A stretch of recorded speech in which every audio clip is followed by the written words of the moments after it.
नेपाली कङ्ग्रेस नै हुन्छ भन्ने किन लाग्छ मलाई भने त्यो चाहिँ गहिरो गरी त्यसले चाहिँ अनुभूत पनि गर्यो। जेनजी आन्दोलन पछिको मनोविज्ञानलाई त्यो पार्टीले अन पनि गर्यो, नम्बर 1। नम्बर 2 चाहिँ त्यसको नेतृत्व र संरचना पनि बदलियो। नम्बर 3 चाहिँ उनीहरूको पपुलर भोट जुन हो हिजोभन्दा आज धेरै थपिन्छ, किनभने त्यही धेरै जसो चाहिँ काङ्ग्रेसको भोट राष्ट्रसभामा जानेवाला थियो।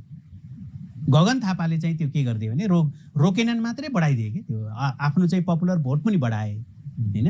त्यस कारणले मलाई लाग्छ यो बेलामा आवश्यकता पनि, यो मुलुकको आवश्यकता पनि र उसको चाहिँ हिजोको चाहिँ सङ्गठनलाई उसले जुन ढङ्गले रूपान्तरित गर्यो हैन, त्यो झुसिल किराबाट पुतली बनाएको छ नि त उसले त आफ्नो सङ्गठन त अहिले हैन। त्यो परिवर्तनले गर्दाखेरि मलाई लाग्छ लार्जेस्ट पार्टी नेपाली कङ्ग्रेस नै हुन्छ भन्ने मलाई लाग्छ।